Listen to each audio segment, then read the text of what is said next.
वडगांव से बहन रजनी त्रिपाठी जी, सीतापुर से प्रोफेसर गोपाल राम भगत जी, लुंड्रा से श्रीमान विजयनाथ सिंह जी, रामानुजगंज से श्रीमान रामकिशन सिंह जी, आप सब पूरी ताकत से मेरे साथ भारत मां की जय बुला करके हमारे इन सभी साथियों को आशीर्वाद दीजिए। भारत माता की, भारत माता की, भारत माता की।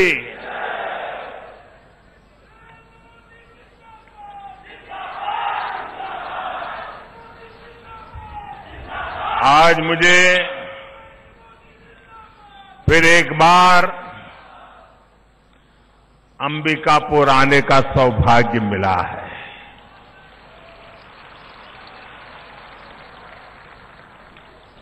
और जब लोकसभा के चुनाव में आया था तो आप लोगों ने लाल किला बनाया था। ये लाल किला यहां के कलाकारों ने बनाया था, यहां के लोगों की भावनाओं का प्रतिबिंब था। लाल किला तो अंबिकापुर में बना, उस मंच पर से मोदी का भाषण हुआ, लेकिन नींद दिल्ली वालों की हराम हो गई थी।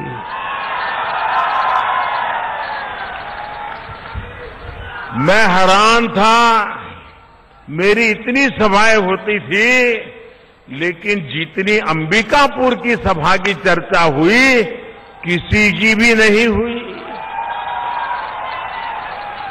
क्योंकि उनको परेशानी यही थी कि अंबिकापुर के एक पिछड़े इलाके के, आदिवासियों की बस्ती के, सरगुजा इलाके के लोग ये यहां लाल किले की प्रतिकृति बना कैसे सकते हैं, लाल किले पर से मोदी बोलेगा ऐसी कल्पना कैसे कर सकते हैं। ये तो एक ही परिवार का अधिकार है। ये अंबिकापुर वालों ने ले कैसे लिया, उनका गुस्सा अभी तक उतरा नहीं आपके ऊपर। जिन्होंने अंबिकापुर के छोटे छोटे लोगों को लाल किला का प्रतिकृति बनाने मात्र से उनको नोच लिए था, उनके खिलाफ अनाप शनाप बातें कही थी। मेरे अंबिकापुर के लोग, ऐसे लोगों को सजा देने का ये मौका आया है कि नहीं आया है, ये मौका हाथ से जाने देंगे क्या? जिन्होंने अंबिकापुर को इस प्रकार से बदनाम कर दिया, उनका हिसाब मांगेंगे कि नहीं मांगेंगे? इस चुनाव में चुन चुन करके उनको घर भेजेंगे कि नहीं भेजेंगे? तब ये जो राज दरबारियों को एक ही परिवार के गीत गाने का शौक लग गया है, उनको अंबिकापुर के लोग ही गहरी चोट पहुंचा सकते हैं, छत्तीसगढ़ के लोग गहरी चोट पहुंचा सकते हैं। भाइयों बहनों, मैं पहले राउंड का जब चुनाव था उस समय यहां आया था और मैंने देखा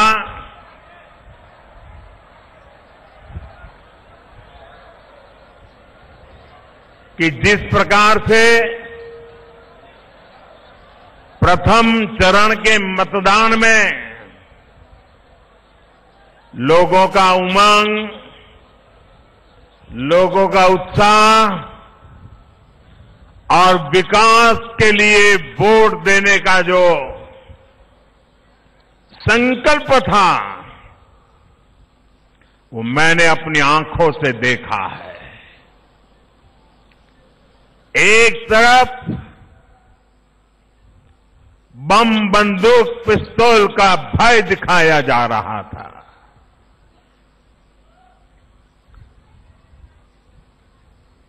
लोगों को मौत के घाट उतार करके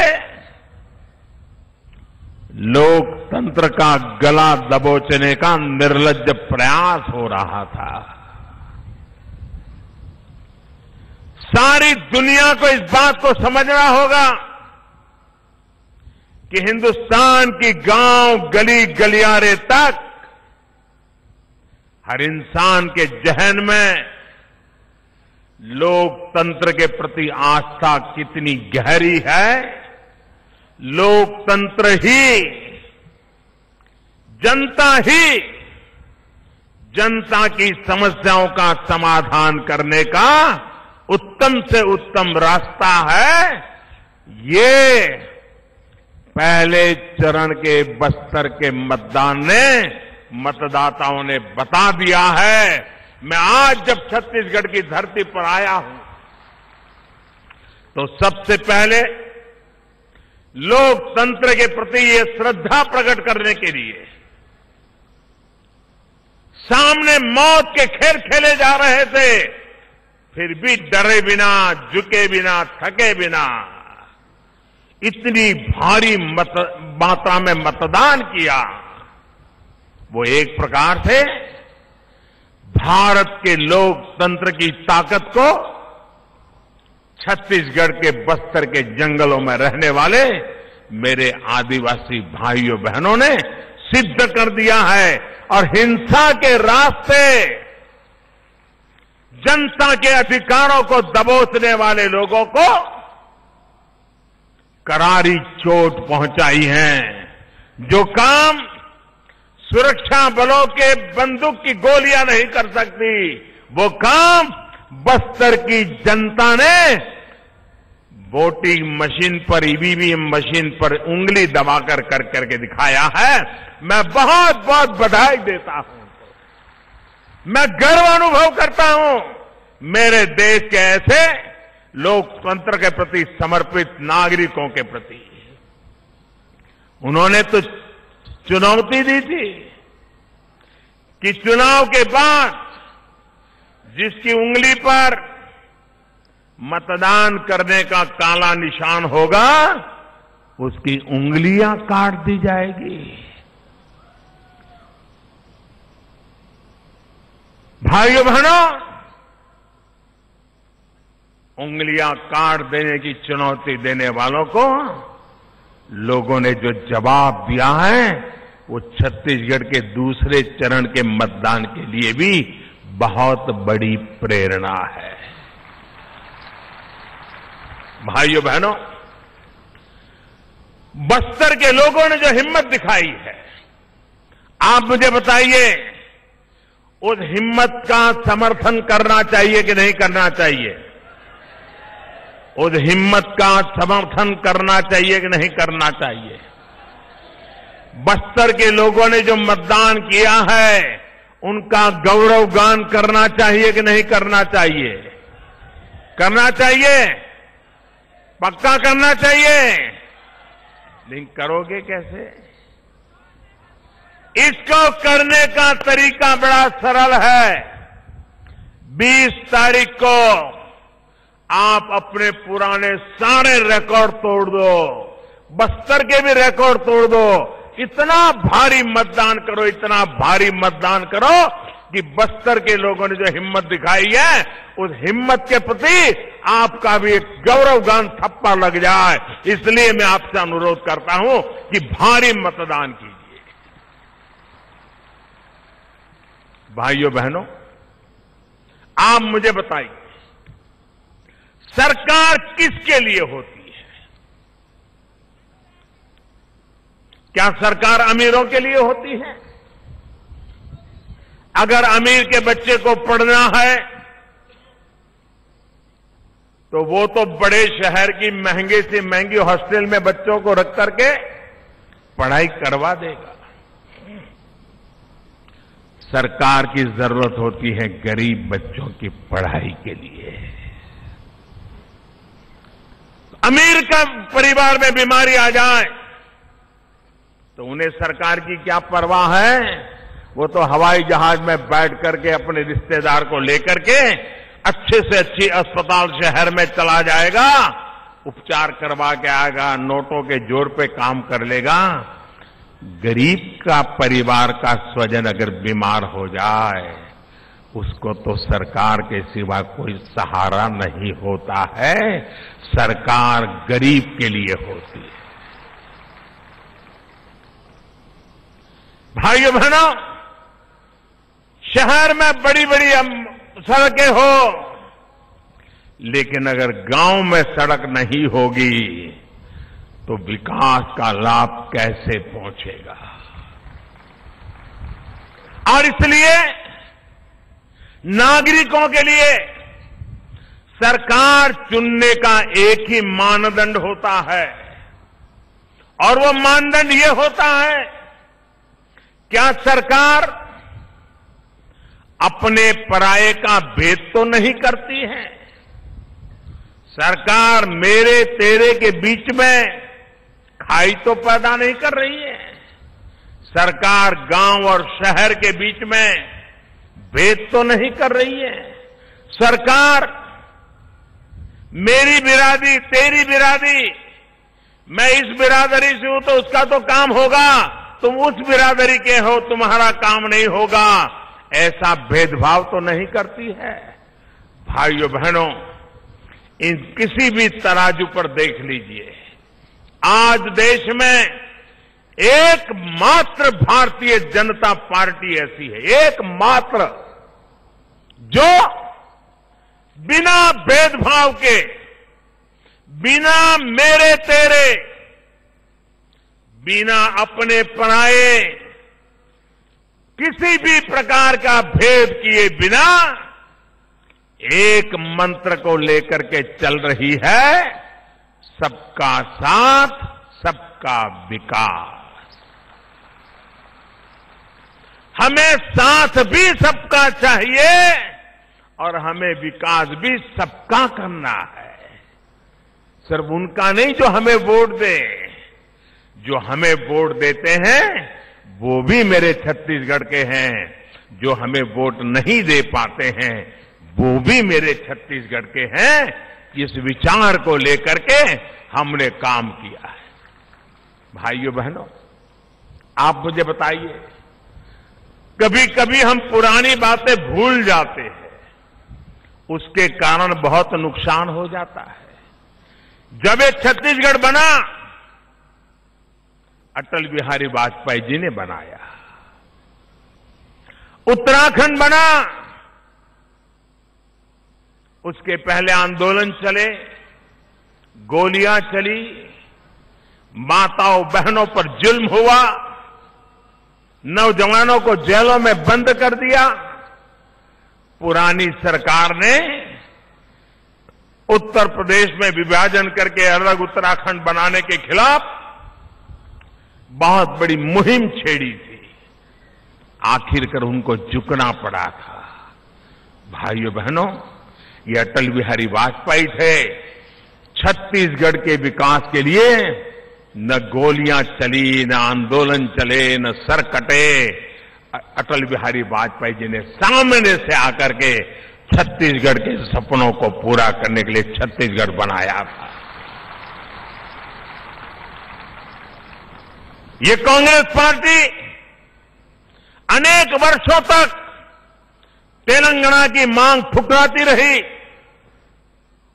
तेलंगाना बनाने के संबंध में लड़ाइयां लड़ती रही, तेलंगाना का आंदोलन करने वालों को गोलियों से भूनती रही, लेकिन कभी स्वस्थ मन से पार्लियामेंट में चर्चा करने की हिम्मत नहीं करती थी। लेकिन जब राजनीतिक उल्लू सीधा करने की नौबत आई, रातों रात आंध्र के लोगों की भावनाओं का आदर किए बिना, आंध्र के लोगों को क्या कहना है उनको सुने भी ना। छत्तीसगढ़ बनाया, मध्य प्रदेश छत्तीसगढ़ प्यार से अलग हो गए। आंध्र को भी प्रेम से, बिना कटुता से दोनों के हकों की रक्षा करते हुए बहुत ही अच्छी तरह विभाजन करके तेलंगाना बनाया जा सकता था।